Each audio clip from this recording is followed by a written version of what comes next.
أعوذ بالله من الشيطان الرجيم.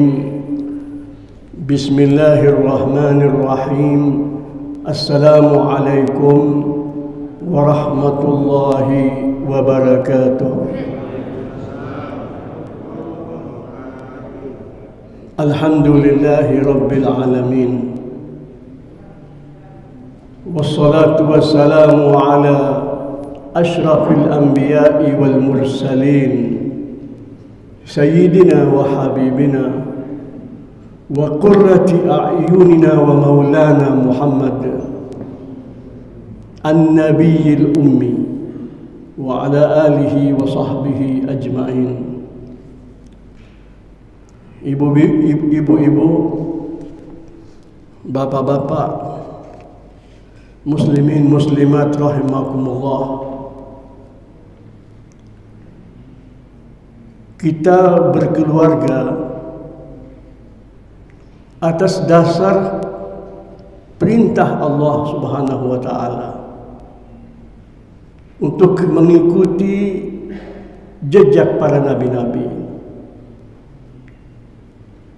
Kemudian kita membangun masyarakat. Demikian itu merupakan sunnatullah, merupakan ketentuan Allah Subhanahu wa taala bagi umat manusia. Kemudian kita membangun bangsa. Itu juga merupakan sunnatullah. Dan itulah yang dilakukan oleh para nabi-nabi. Mereka bergabung dengan suatu masyarakat. Mereka bergabung dengan suatu bangsa. Mereka tidak memisahkan diri mereka. Di dalam berkeluarga dan di dalam berbangsa, sekian banyak tuntunan ilahi, sekian banyak pedoman yang diwariskan oleh Nabi kita kepada kita sekalian. Salah satu di antaranya, sebagaimana yang diriwayatkan di dalam hadis yang sahih, yang hampir semua kita pernah mendengarnya dan memahaminya, tetapi boleh jadi di antara kita kurang menghayatinya, bahwa itu merupakan sunnatullah yang kita dalam kehidupan ini tidak bisa keluar dari itu. Yang dimaksudkan dengan sunnatullah adalah undang-undang kehidupan yang diberlakukan oleh Allah atas umat manusia.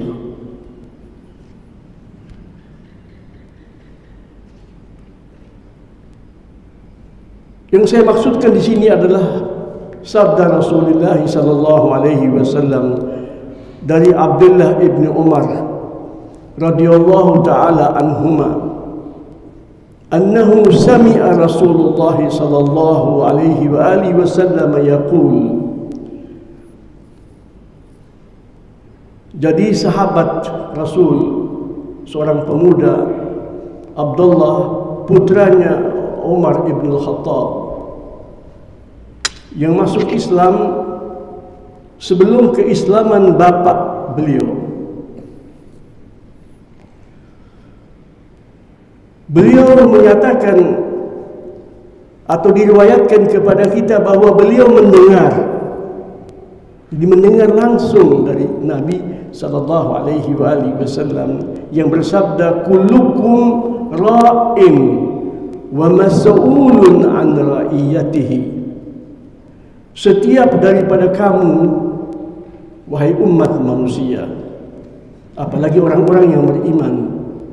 Di sini Rasulullah sallallahu alaihi wasallam tidak memulai sabdanya dengan mengucapkan ya ayyuhal mu'minun, ya ayyuhal muslimun.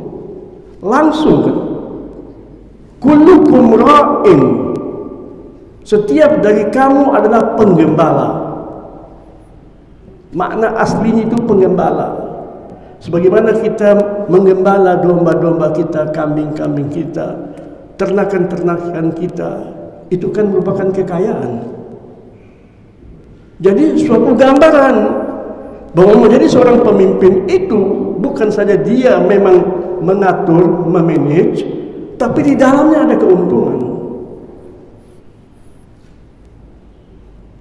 Kita kan tahu bahwa kehidupan umat manusia sejak pertama kali masyarakat manusia ada di muka bumi ini, yang dimulai dengan bapak dan ibu kita Adam dan Hawa, itu usaha kehidupan yang paling dekat dengan kehidupan umat manusia, berternak di samping bercocok tanaman. Itu kehidupan. Kata-kata ra'in itu artinya apa? Menjaga, memperhatikan, dan berusaha sebaik mungkin agar supaya gembalaan-gembalaannya itu hidup dalam kehidupan. Dia bisa makan dengan baik, dia mencari itu tempat-tempat yang hijau. Itu adalah seorang penggembala. Itu adalah sebuah tanggung jawab dan itu adalah sebuah kehormatan. Fal imamu ra'in. Sambungan daripada hadis ya. Dibuka pertama kali imam. Siapa itu imam? Pemimpin. Kalau kita terjemahkan dalam bahasa kita,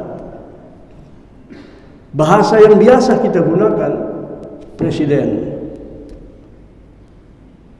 Di negeri kita presiden, gubernur.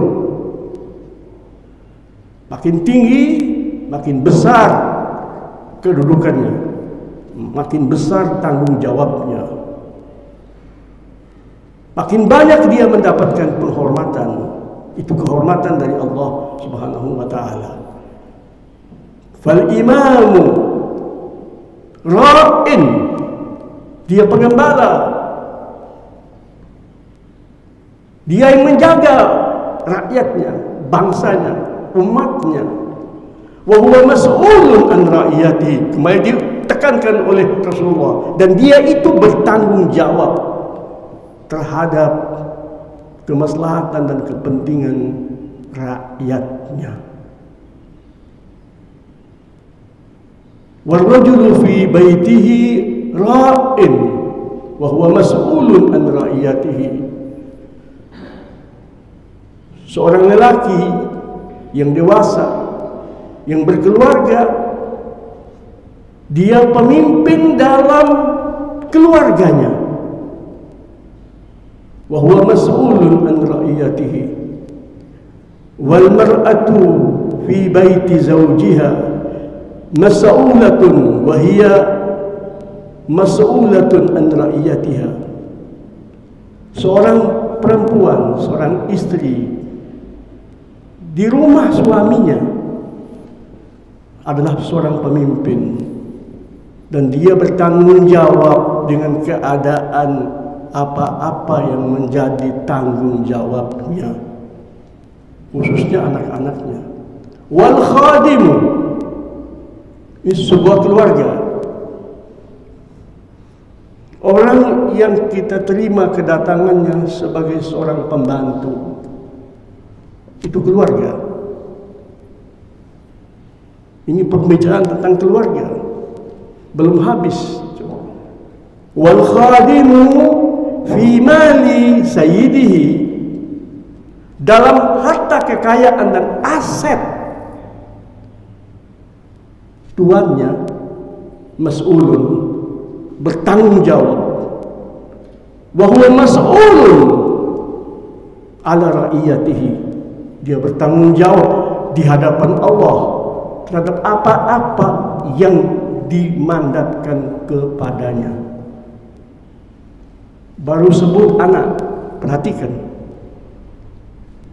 susunannya itu, baru disebut anak. Jadi pembantu ini kedudukannya itu sebelum anak, Karena anak itu boleh jadi masih kecil dan tumbuh. Warrajulu fi mali abihi, baru anak. Seorang anak yang dewasa dalam apa yang dimiliki oleh ayahnya, mas'ulun, bertanggung jawab. Ditekankan lagi, wa huwa mas'ulun an ra'iyatihi, dan dia bertanggung jawab atas amanat dan tanggung jawab yang diberikan oleh ayahnya. Fa kullukum ra'in, ditutup, maka semua kamu pemimpin. Itu sunnatullah, ketentuan Allah bagi umat manusia. Fa kullukum ra'in wa kullukum mas'ulun an ra'iyatihi. Hadis riwayat Imam Bukhari. Itu keadaan kita. Jadi pemimpin negara, gambaran yang lebih besar dari kepala keluarga. Kalau ayah itu pemimpin kita, kita bertanggung jawab kepadanya. Kita menerima amanat darinya, akan kita tunaikan atas dasar kepercayaan yang diberikan oleh Allah Subhanahu wa ta'ala. Yang ngomong ini Nabi Muhammad sallallahu alaihi wasallam. Wa ma yantiqu 'anil hawa in huwa illa wahyun yuha. Beliau tidak pernah berbicara atas dorongan pribadi, dan tidak ada pembicaraannya kecuali sangat berakal. Maka dikatakan ma yatakallam, ma yantiq. Tahu an-nutq itu apa? Dari logika, sesuatu yang sesuai dengan akal yang sehat. Ma yantiqu 'anil hawa. Beliau tidak berbicara atas keinginan pribadi. In huwa illa wahyun yuha. Tiada lain kecuali wahyu yang diwahyukan kepada beliau.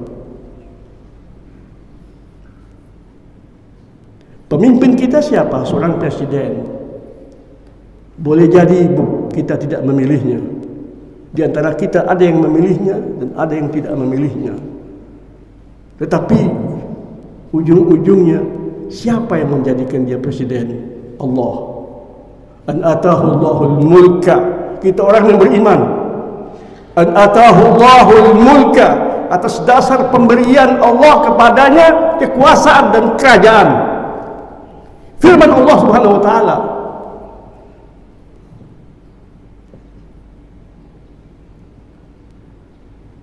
siogianya setiap manusia ketika mendengar ucapan Allah itu dia gemetar, dia terharu.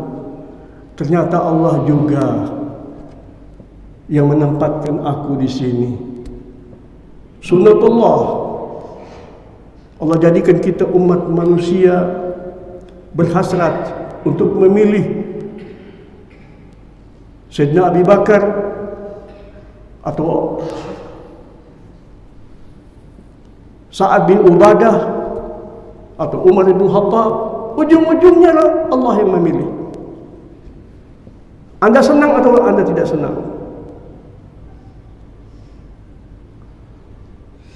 Kita diperintahkan oleh Allah Subhanahu wa ta'ala untuk beramal soleh.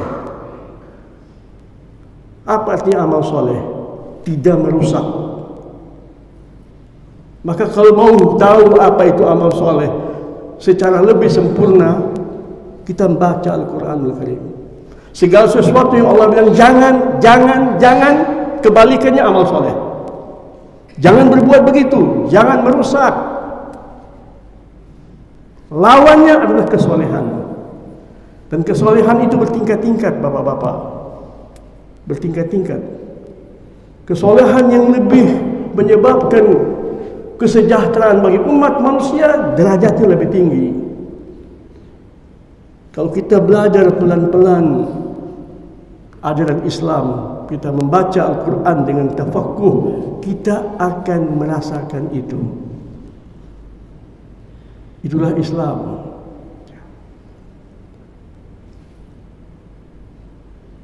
Kita berbicara tentang tanggung jawab. yang diamanatkan oleh Allah, diamanatkan oleh agama Allah Subhanahu wa ta'ala. Alhamdulillah, kita diciptakan oleh Maha Pencipta yang Maha Pengasih lagi Maha Penyayang. Tidak ada yang lebih sayang kepada kita ketimbang Allah, tidak ada.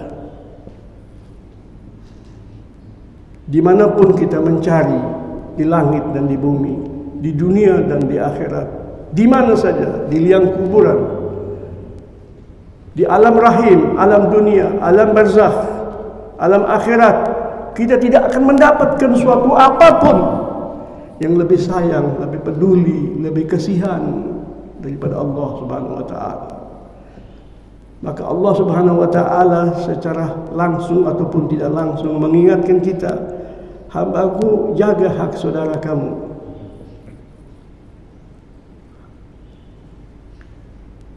Hak aku, asal saja kamu minta maaf, asal saja kamu kembali, pasti aku terima kamu. Pasti. Bahkan aku yang menawarkan kepada kamu, kembali. Tidak ada ayat Al-Quranul Karim yang memberikan peringatan tentang konsekuensi kehidupan yang bisa membahayakan. Pasti ditutup dengan apa? Hambaku kembali, saya terima kamu. Baca Al-Quran. Bahkan Rasulullah SAW berpesan kepada kita, seorang imam ketika dia jadi imam, usahakan ayat yang terakhir yang dia baca mengandung rahmat, himbauan Allah kembali. Kita mengikuti gayanya Allah ketika berbicara, gayanya Allah ketika memerintah, ketika bertindak. Itu Allah, itulah Nabi kita, itulah kita orang-orang yang beriman kepada Allah dan Rasulnya. Tetapi jaga hak saudara kamu. Sehingga ada ulama yang mendefinisikan apa itu kesolehan. Langsung dikatakan apa? Jaga hak saudara kamu. Jika kamu sudah jaga hak saudara kamu, kamu telah melakukan kesolehan.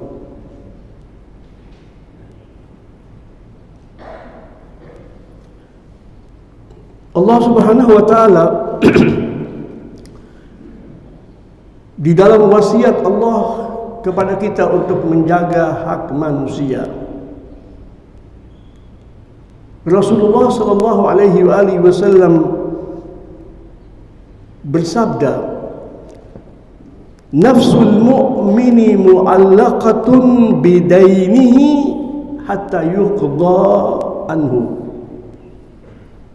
Kalau kita sudah meninggalkan dunia yang fana ini, sesuatu yang menjadi beban pikiran kita apa? Hutang kita kepada sesama manusia. Hutang. Hutang itu contoh yang sederhana dan mudah, duit. Karena mudah dihitung. Tetapi kalau menyakiti hati seseorang, tidak disebut secara jelas, karena kita tidak tahu nilainya berapa. Berapa yang harus kita bayar? Kita memukul seseorang, kita tidak tahu persis berapa harga pukulan kita. Pukulan bisa dibalas dengan pukulan, tetapi antara satu pukulan dengan pukulan yang lain, tekanannya tidak sama. Berapa kita menilainya? Sulit banget. Sulit. Maka sebagian ulama mengatakan apa? Apa itu kesolehan? Jaga hak manusia. Manusia bukan Allah, bahkan bukan ayah kita, bukan ibu kita yang mudah memaafkan kita. Dia orang lain. Saudara kita pun orang lain, beda dengan ayah dan ibu kita. Lebih baik kita minta maaf, kita menangis, daripada terjadi perhitungan di hari kemudian. Allah Subhanahu wa ta'ala Maha Adil. Dia akan menegakkan keadilan yang mutlak Tidak ada keadilan di dunia ini selesai, tidak ada. Sampai Nabi Muhammad SAW ketika memutus suatu perkara, dia katakan ini belum selesai. Karena hukum yang saya berikan kepada kamu, Nabi ketika memutuskan suatu perkara bukan atas dasar wahyu, bukan. Kalau atas dasar, memang undang-undangnya atas dasar wahyu, tetapi ketika beliau memutuskan itu atas dasarkan fakta,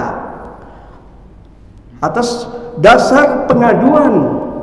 Setiap orang yang mengadu harus memberikan bukti. Boleh jadi di antara orang yang berselisih ini kemampuan untuk mendatangkan fakta, kemampuannya tidak sama. Tapi Nabi menghukumnya bagaimana? Menghukumkan atas dasar al-bayinah, yang jelas, yang gamblang. Beliau katakan saya bisa memenangkan si A atas si B karena atas dasar fakta yang dia kemukakan. Maka wahai kamu orang yang berperkara, kamu lebih tahu tentang diri kamu. Kamu lebih tahu tentang hak kamu, kamu lebih tahu ketimbang aku, kecuali kalau Allah wahyukan. Rasulullah tidak langsung bertanya ini bagaimana ya? Tidak. Karena beliau adalah suri teladan. Kalau sedikit-sedikit dia memecahkan problema dengan wahyu, bagaimana ya Allah, bagaimana ya Allah, tidak bisa dijadikan teladan. Siapa di antara kita yang bisa ngomong sama Allah begitu? Siapa? Itu hanya para nabi-nabi. Beliau ketika memberikan suri teladan sesuatu yang aktual, yang bisa diterjemahkan oleh umat beliau, bukan sesuatu yang mustahil. Maka oleh karena itu, ini perkara belum selesai. Kamu akan berhadapan dengan Allah. Jangan ambil bukan hak kamu.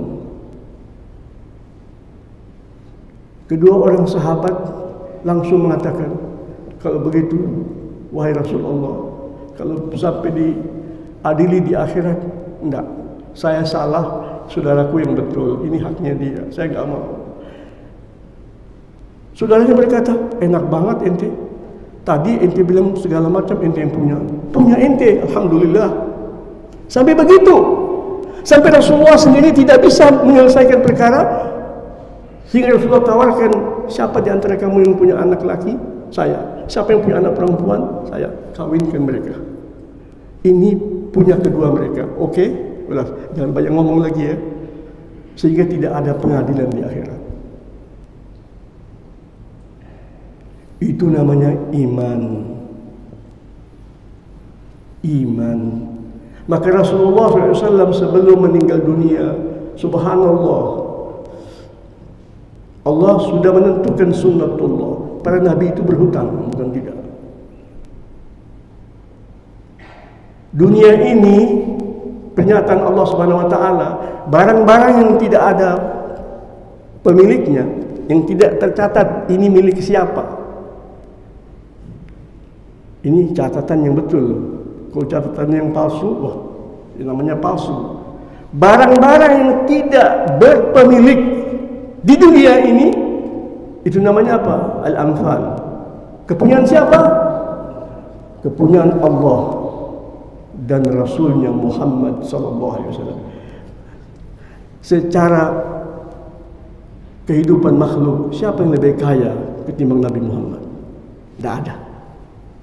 Tetapi beliau berhutang.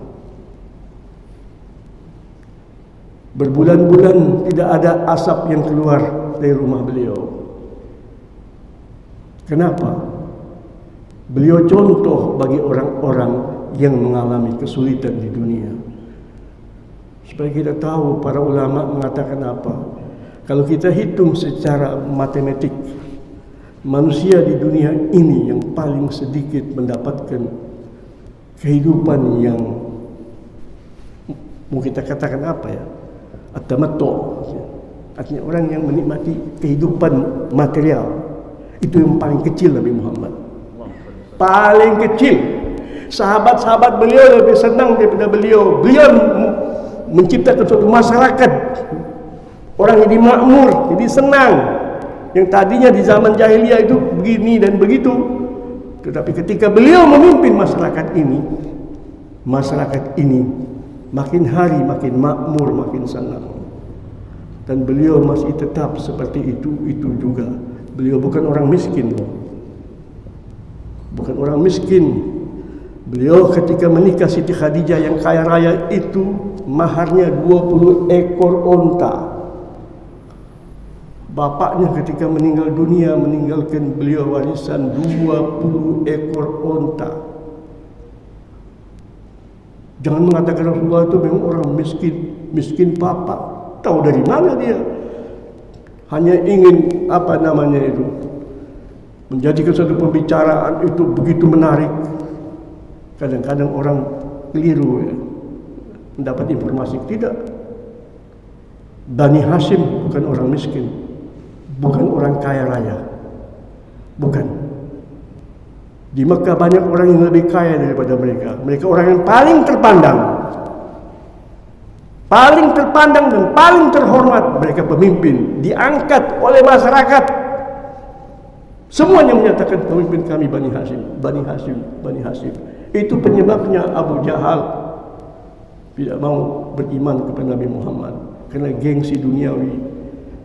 Karena dia menganggap bahwa suatu ketika Bani Al-Makhzum, padahal Nabi Muhammad itu neneknya dari Bani Al-Makhzum juga. Jadi ibunya Abdullah dari Bani Al-Makhzum. Jadi keluarga juga. Memang manusia begitu, kalau tidak ada orang yang dijadikan partner pertandingannya, tidak ada orang lain, ya saudara sendiri. Itu manusia. Semacam Qabil dan Habil. Tidak ada saingan. Ada yang supaya mana lebih bergengsi, tidak ada. Terjadilah itu, Qabil melakukan tindakan yang zalim kepada saudaranya. Kenapa? Supaya kelihatan lebih bergengsi. Dan langsung gengsi datang dari Allah. Masalah infak, masalah zakat, ya berikan yang terbaik. Habil dia berikan yang terbaik. Dari domba-domba peliharaannya. Qabil ini dalam bidang peternakan. Kenapa ketika mengeluarkan zakat, zakat tidak ada yang menerima zakat? Tidak ada yang menerima zakat, tapi Allah tentukan zakat, ada zakat. Bagaimana Allah menunjukkan pengabulannya? Kalau kita kan pengabulan dari Allah kan rahasia sekali. Alhamdulillah. Kalau tidak, bayangkan kita sekarang sama-sama infak ini untuk masjid, kelihatan mana yang diterima, mana yang tidak. Kalau enggak kita langsung berantem. Ya. Jadi kalau Qabil dan Habil kita anggap ya Allah menunjukkan zakat pada saat itu ya.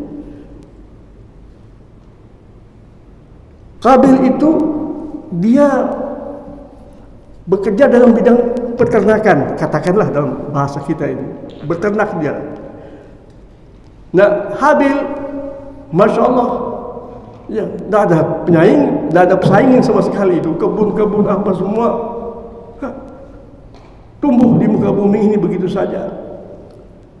Tetapi dia ketika melakukan zakat, dia cari yang kurang baik, buah yang rusak atau ini yang walhasil dia letakkan suatu tempat sebagai zakat. Allah membuktikan penerimaannya dengan mengirimkan api. Api membakar, itu tanda Allah terima. Api yang Allah kirim sebagai tanda kabul ditujukan kepada zakat yang dikemukakan oleh Habil. Qabil marah-marah dia. Marah bagaimana, ini Allah yang buat. Dia katakan sama saudaranya, Anda ketika keluarkan zakat kurang ikhlas, jangan begitulah. Oh marah apa-apa, memang dasar bapak kamu, bapak yang disalahin kamu, macam-macam.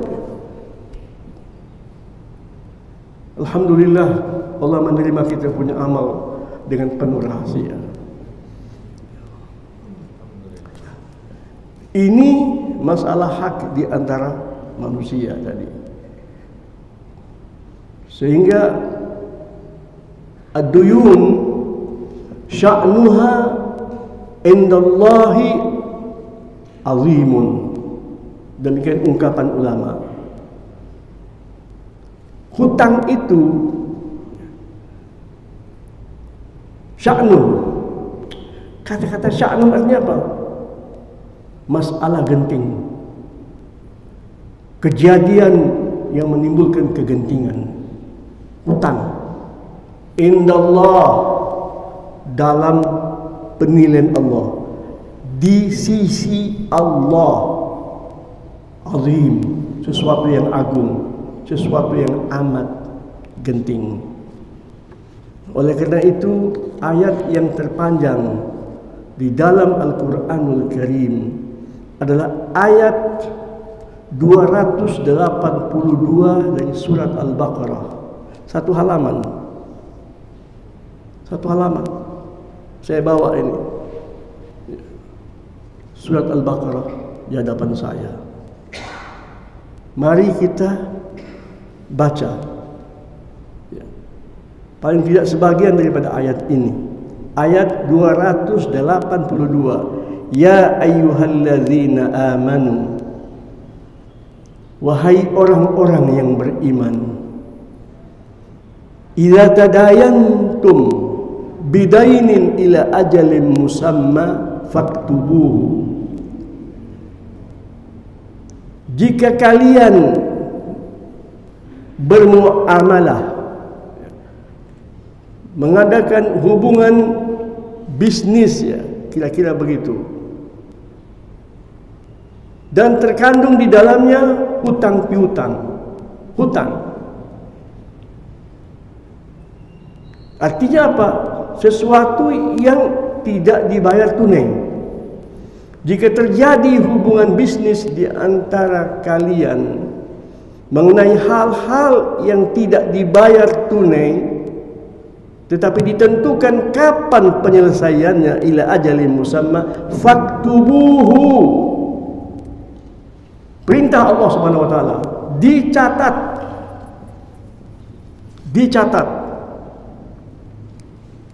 Wal yaktub bainakum kadibun bil adli. Hendaknya yang menulis itu tulisan perjanjian di antara kalian seorang penulis profesional. Kerjanya menulis, kerjanya mencatat, maka dikatakan katibun. Ini seorang profesional. Ya. Jadi diperlukan apa yang kita kenal dengan notariat. Notariat, ya, dipimpin oleh seorang notaris. Siapa seorang notaris itu? Adalah seseorang yang mendapat kuasa dari pemerintah berdasarkan undang-undang. Dalam hal ini adalah Departemen Kehakiman. Jadi perhatikan, ini Al-Quran turunnya di abad kapan? 14 abad yang lalu. Ayat yang terpanjang yang berkaitan dengan notariat, pencatatan, maka kedudukan seorang notaris itu sangat penting di dalam Islam. Maka lihat bagaimana Allah Subhanahu wa taala berfirman. Allah Subhanahu wa taala berfirman, kita lanjutkan firman Allah. Tadi faktubuhu, ini perintah kepada masyarakat umum, kepada keluarga, kepada para pemimpin, kepada negara. Faktubuh. Ini ayat ditujukan kepada orang yang beriman. Sunnatullah untuk umat manusia, penyebutan orang yang beriman di sini apa? Pujian dari Allah. Kamu nomor satu karena kamu beriman kepada aku. Kamu percaya bahwa aku yang akan membahagiakan kamu di dunia dan akhirat. Ternyata dipraktekkan oleh seluruh umat manusia, muslim atau non-muslim, beriman kepada Allah atau ateis, semuanya sekarang mengenal apa yang dikatakan notariat itu tadi. Allah Subhanahu wa taala melanjutkan firman-Nya dengan menyatakan wal yaktub bainakum katibun bil adl. Jadi orang yang mencatat ini adalah seorang profesional, seorang notaris, ya. Mudahnya begitu ya. Bil adli, dengan segala kejujuran dan segala keadilan. Wala ya'ba katibun an yaktuba kama 'allamahu Allah. Subhanallah. Mari kita terjemahkan ini ayat masing-masing dengan kesannya, dengan perasaannya, ya. Wala ya'ba katibun, awas, seorang yang profesional, seseorang yang mendapat kepercayaan dan kuasa itu jangan enggannya, ya. Wala ya'ba, jangan enggan, tulis bagaimana apa yang terjadinya, apa adanya. Jangan kemudian anggap enteng, jangan saya nggak mau tulis, jangan. Perintah Allah, an yaktuba kama 'allamahu Allah, tulislah sebagaimana Allah mengajarkannya. Seorang notaris itu ketika menulis itu seakan-akan Allah mendikte, gue ajarin lu bagaimana. Kau punya ilmu kan dari aku itu, lakukan ilmu dengan tulus, aku yang mengajarkan kamu. Mengerikan Bapak. Falyaktub, ya, dikatakan apa? An yaktuba kama 'allamahu Allah, persis sebagaimana Allah ajarkan dia.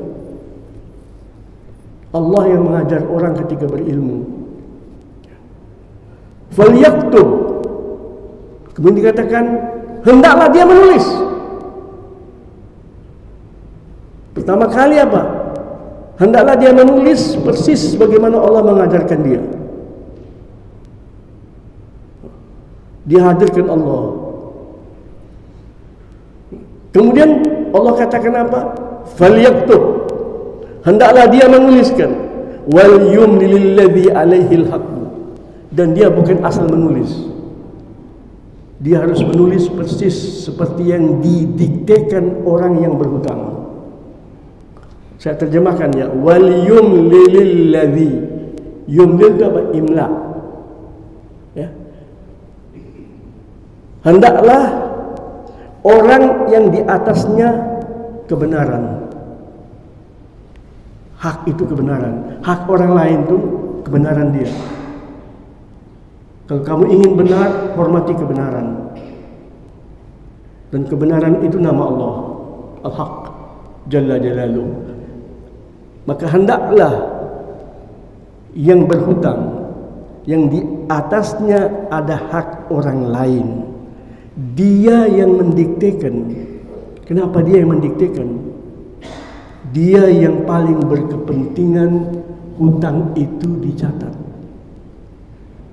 Kalau manusia curang, dia ingin tidak ada itu notariat. Notaris pada mati semua. So, tidak ada yang mencatat, ya, supaya semuanya lupa, dia tidak perlu bayar.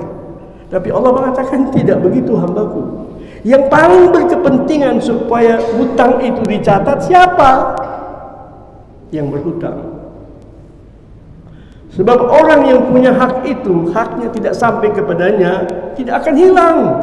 Mana hilang kalau kerajaan dunia dan akhirat itu milik Allah, dia yang berkuasa.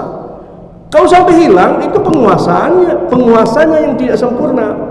Kalau manusia memang tidak sempurna. Tapi kalau Allah, tidak ada hak yang hilang, tidak ada. Maka orang yang kehilangan haknya tidak perlu sedih lama-lama, tidak perlu. Besok datang lagi itu, pasti datang dalam keadaan yang lebih sempurna. Kenapa? Yang mengembalikannya Allah Subhanahu wa taala. Tetapi orang yang khianat, dia yang berkepentingan, jangan sampai saya khianat, jangan sampai saya tidak bayar hak saudara saya. Maka dia yang berkepentingan menyebut angkanya betul. Boleh jadi bapak notaris ini keliru nulis sehingga hutangnya jadi lebih kecil. Jangan, dibayarnya bagaimana di akhirat saya? Maka ini dari segi kemaslahatan orang yang berhutang. Allah Subhanahu wa taala yang menyatakan demikian, wal yumlil ladzi alaihil haqq, walyattaqillah. Dia ketika mendikte itu dengan menghayati takwa, bahwa Allah yang maha tahu dan Allah yang akan menegakkan keadilan. Rabbahu, Allah itu penciptanya, penganugerahnya yang maha. Dan ini juga bisa kembali siapa? Notaris. Sebab dia yang mencatat, itu yang mendiktekan. Wala yabkhas minhu syai'an, dan tidak dia mengurangi sedikit jua pun. Siapa? Orang yang berhutang dan juga notaris. Tidak disebut. Jadi kembali kepada kata-kata sebelumnya. Kata-kata sebelumnya itu apa? Yang menulis dan yang mendiktekan, yaitu yang berhutang. Kemudian Allah Subhanahu wa taala menyatakan, fa in kana alladhi alaihi al-haqqu safihan, andai kata. Ini andai kata. Jarang terjadi. Maka dikatakan andai kata. Bukan jika, andai kata yang berhutang itu lemah akalnya. Kita lihat memang ini orang ini tidak normal. Ya. Tetap saja. Fal yumlil waliyuhu bil adli. Siapa yang mendiktekan hutang ini? Anaknya, pewarisnya. Yang ketika anak itu kawin, siapa walinya? Bapaknya. Atau kalau dia punya anak, mungkin ada bapak, ada kakek, ada anak yang kurang normal akalnya, ada bapaknya yang lebih berakal. Kalau tidak, saudaranya. Yang mendikte itu keluarganya, orang yang sangat berkepentingan terhadap kemaslahatan orang ini. Kalau dia sampai tidak bayar hutangnya, aduh, ini adik saya, ini bapak saya, ini anak saya, tidak bisa. Saya harus tahu hutangnya berapa, supaya jangan kurang ketika kita membayarnya nanti. Kalau dia meninggal dunia, siapa yang tanggung hutangnya? Kan kami juga. Sampai setingkat itu, Bapak lihat ini. Kalau orang itu safihan, artinya orang yang kurang berakal, atau dhaifan, atau dia mengalami kelemahan yang lain. Artinya dia sudah mudah lupa walaupun berakal. Itu juga dhaif namanya, lemah. Au kata Allah Subhanahu wa taala, au la yastati'u an yumilla. Dia berakal tapi mungkin terkena stroke, lidahnya tidak mampu mendikte, mengimlakkan. Itu yang mengimlakkan, yang ganti dia itu siapa? Keluarganya. Ya. Fal yumlil waliyuhu bil adl. Ini singkat ayatnya itu demikian ya. Kita berbicara tentang kenapa Pak Rahman Bapak lihat jam kepanjangannya.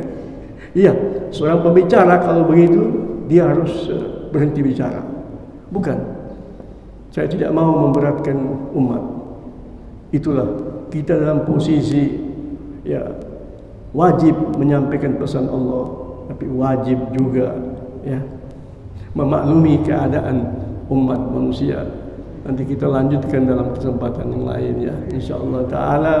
Mudah-mudahan Allah berikan kita sehat lahir dan batin. Kita bisa berjumpa dan sama-sama kita membaca Al-Quran, dan sama-sama kita mendapat tuntunan ilahi. Ya Allah biha, ya Allah biha, ya Allah bihusnil khatimah. Ya Allah biha, ya Allah biha, ya Allah bihusnil khatimah.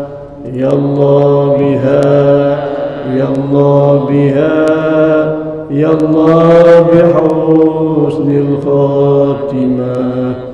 Ya Allah biha, ya Allah biha, ya Allah bihusnil khatimah.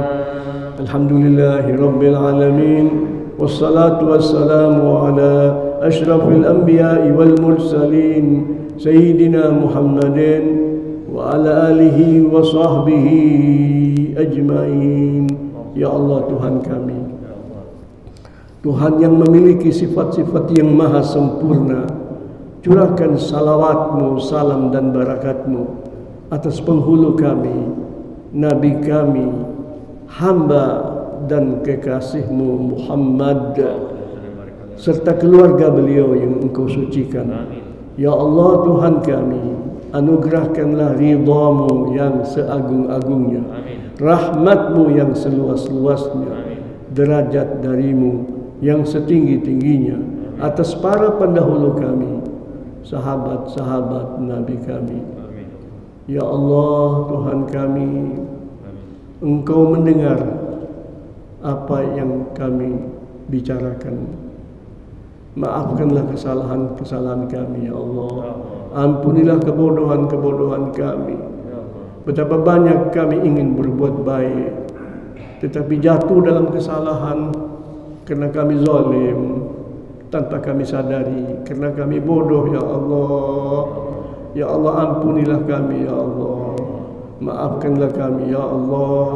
Maafkanlah para pemimpin-pemimpin kami, ya Allah. Berikanlah kepada mereka petunjuk dari-Mu, ya Allah. Berikanlah kepada mereka bimbingan-Mu, ya Allah. Selamatkan mereka, ya Allah, sebelum mereka sempat mati. Kemudian Engkau hukum mereka dengan hukuman yang tak terhingga. Ya Allah, Engkau yang mengajarkan kami, Engkau yang menyampaikan lewat Nabi kami untuk kami berbuat baik, untuk saling sayang dan saling cinta, saling mendoakan. Itu yang bisa kami lakukan.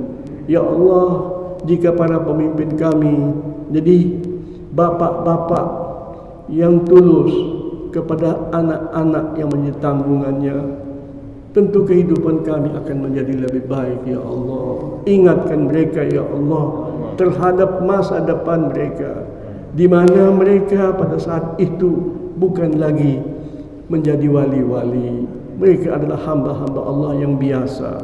Ketika Engkau akan menyatakan di suatu ketika, limanil mulkul yaum, siapa yang menjadi raja hari ini? Engkau menjadi raja, Engkau menjadi penguasa yang tak terhingga, ya Allah.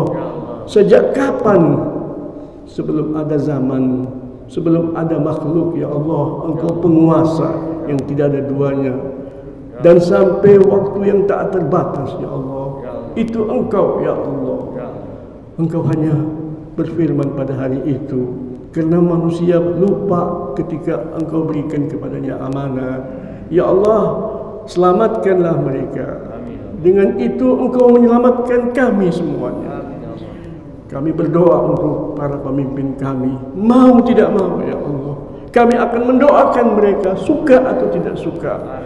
Karena kalau mereka baik, anak cucu kami akan mendapatkan kebaikan itu. Itu doa kami kepadamu, ya Allah. Engkau lebih tahu keadaan kami, dan Engkau sayang kepada kami. Tidak ada penyayang seperti Engkau, ya Rabbal Alamin. Kami tidak mau apapun dan siapapun jadi penggantimu, ya Allah. Allahumma takilna ila ahadim min khalqik. Ya Allah, jangan percayakan kami kepada diri kami. Kami tidak mampu mengurus diri kami, ya Allah. Jangan percayakan kami kepada makhluk-makhlukmu, ya Allah. Engkau yang menangani sendiri. Allahumma kshif annal bala'a wal waba'a, ya Allah. Bebaskanlah kami dari wabah ini, ya Allah. Malapetaka ini, ya Allah. Allahumma kshif annal fitan. Selamatkanlah kami dari fitnah-fitnah duniawi, ya Allah. Selamatkanlah kami dari perpecahan antara umat, perpecahan antara anak-anak bangsa. Ya Allah, itu malapetaka besar, ya Allah. Ya Allah, jagalah negeri kami, untuk kami dan untuk anak cucu kami. Jagalah negeri kami, ya Allah, untuk Islam yang tumbuh di negeri ini. Agamamu, ya Allah, agamamu, ya Allah. Tidak ada yang menjaga agamamu di negeri kami ini kecuali Engkau, ya Allah. Engkau, ya Allah. Nabi kami saja mengatakan dia tidak bisa menjaganya. Allah yang menjaganya lebih baik, lebih bijaksana, lebih sempurna, lebih sayang. Alhamdulillahirabbil alamin. Rabbana atina fid dunya hasanah wa fil akhirati hasanah wa qina adzabannar. Wa sallallahu ala sayyidina Muhammadin wa alihi wa sahbihi wasallam. Walhamdulillahi rabbil alamin. Wassalamu alaikum warahmatullahi wabarakatuh.